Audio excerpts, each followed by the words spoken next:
what happened for me personally when I was a teen, between the age of 13 to 17, I got into an enormous amount of trouble with the law. I did a lot of unethical things, and I was getting myself into so much trouble.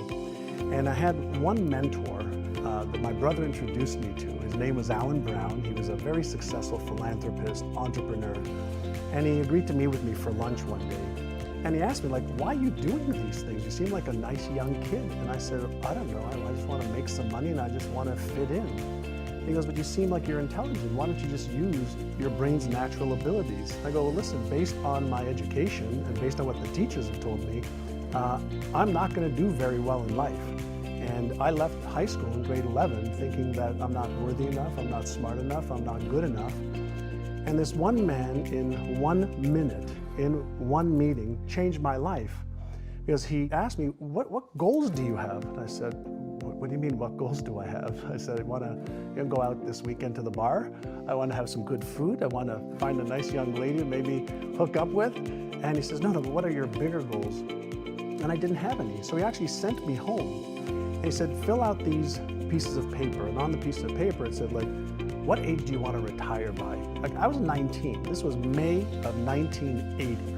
I wasn't even started yet. They said, but just fill out these papers. So I said, I want to retire by the time I'm 45, $3 million. I want to have a Mercedes. I want to have a house. I want to travel the world. I want to have a great lifestyle. And so I came back on Monday and he looked at it and he asked me one question. And that question transformed my life. And he said, are you interested in achieving these goals? Or are you committed? And I stopped and I looked at him. He was standing up. I was sitting at my desk there at his office. And I asked him, Mr. Brown, I said, what's the difference? And he said, if you're interested, you'll do what's convenient. You'll come up with stories and excuses and reasons why you can't, and you'll use your education as an excuse, you'll use your story as an excuse, you'll use the fact your father was a cab driver and was a gambler and never had any money. You'll use all of that as your reasons why you can't. He says, but if you're committed, you will do whatever it takes. You'll let go of your stories. You'll let go of your excuses. You'll let go of all the reasons you currently have that are formulating your identity of yourself. And you'll learn how to let that go and become who you are destined to become. Right? So he said, everybody sets goals. Either they write them down or they don't, they have them in their head.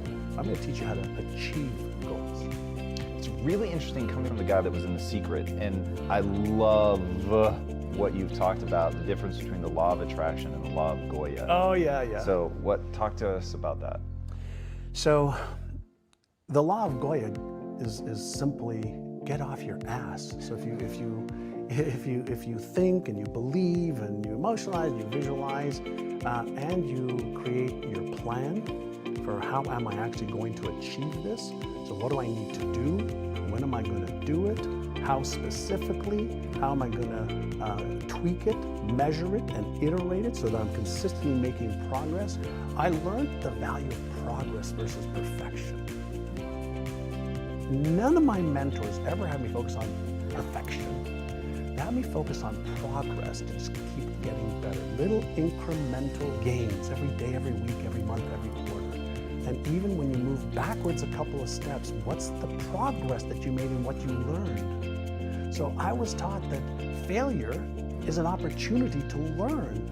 And I was also taught to disassociate me being a failure from failing.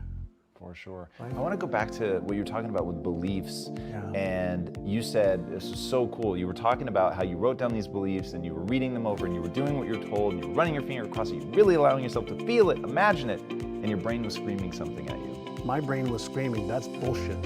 That's not true. You're not successful. You're not earning that amount of money. You're not smart. You're not this.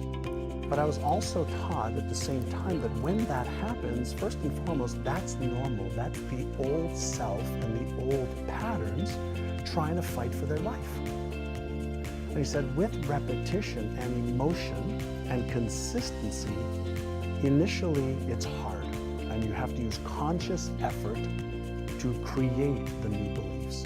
He says, but over 30 days, 60 days, 90 days, 180 days, that new pattern that you're focusing on and paying attention to, your brain basically says, well, I guess you really don't need those old patterns. You keep activating these new ones. Let's just make these ones work and let's make these real.